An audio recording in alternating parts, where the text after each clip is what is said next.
Now let's get it started. Let's get it started. Play ball!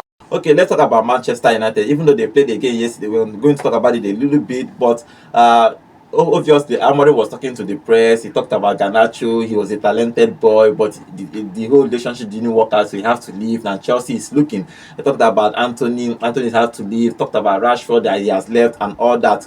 But interestingly, they played the game yesterday and they played 2-2 with against Everton. The point I want to make in that is the formation he played. Mbuemo started that game. Cunha started that game. Both of them started that game. Bruno started. So immediately we had Ugati, Kobe Meno. Yes, the thing about them two strikers. Then Fernandes played behind the two strikers. So I think that the formation is changing. No, we said it on this.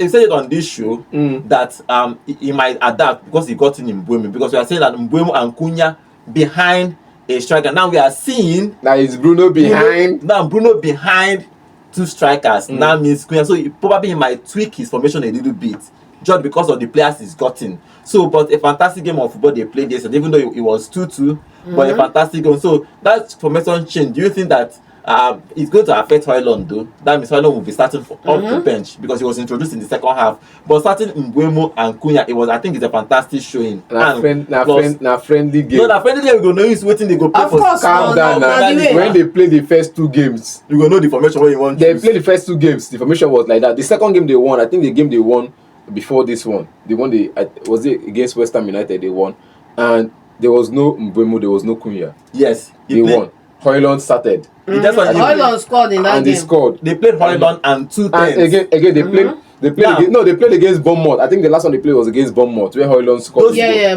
I'm just saying that the last 3 games they played. The village is testing his players. Don't say Højlund will not suffer because Højlund started the last game. And 2 10.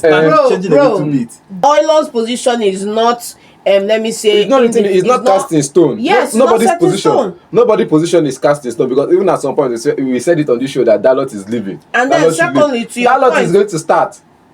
So if you talk about, I'm not talking about Dalot was never leaving.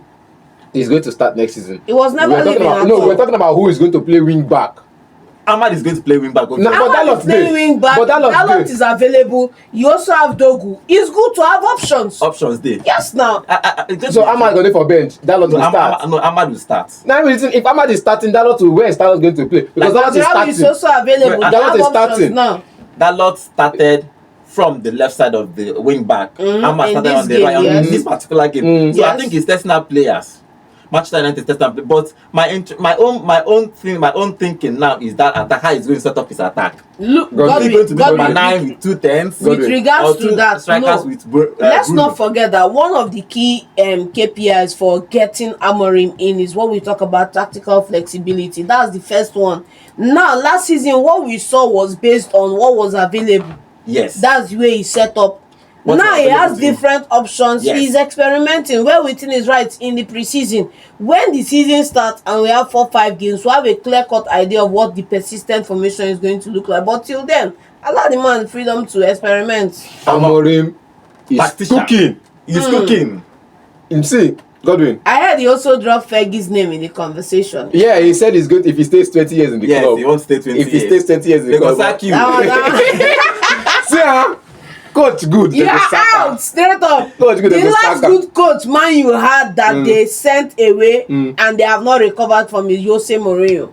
It's a lie. Yes, Jose Mourinho gave the club three trophies. It's a lie. And they haven't Ole Gunnar Solskjaer gave the club 6 finals in 2 years. But no be finals will come chop. 6 finals in 2 years.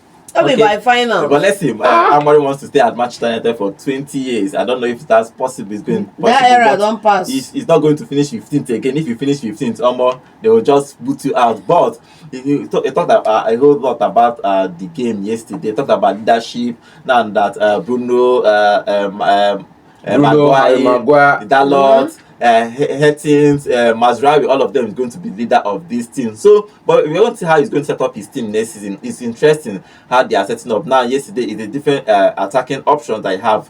Basically, truthfully, what he brought in to make him tactical flexible. He's not bent in playing that number 9. He must, so he can play those Bruno and Cunha and Mbuemo as an attacking option. I saw that some of that game or highlight of that game. Both of them was dropping. If one is dropping, one is moving forward. So if Mbuemo is dropping back to join the midfield, Cunha is off. Sometimes Cunha will drop. The thing is, if you notice what he complained about last season, intensity in midfield.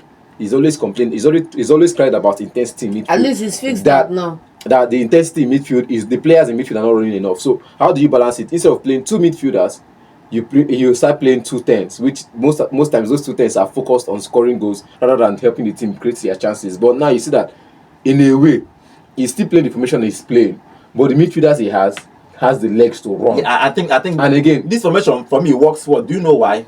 Now you don't have Bruno coming to defend. Always all the time you have 3 midfielders. Thank you. Because part of the problem they had last year, just 2. There was 2, and they outrun them in that midfield all the time because it was just 2. Now they have 3. Then one of those maybe Cunha or Mbuemo will join Bruno. them. They'll have 4. They have 4. So last season it was 4. But it was always difficult having those 2 players in front join them. One of those 3 players so join. Let's see how he's going to set up his team next season. It's going to be very, very interesting. Arsenal go collect.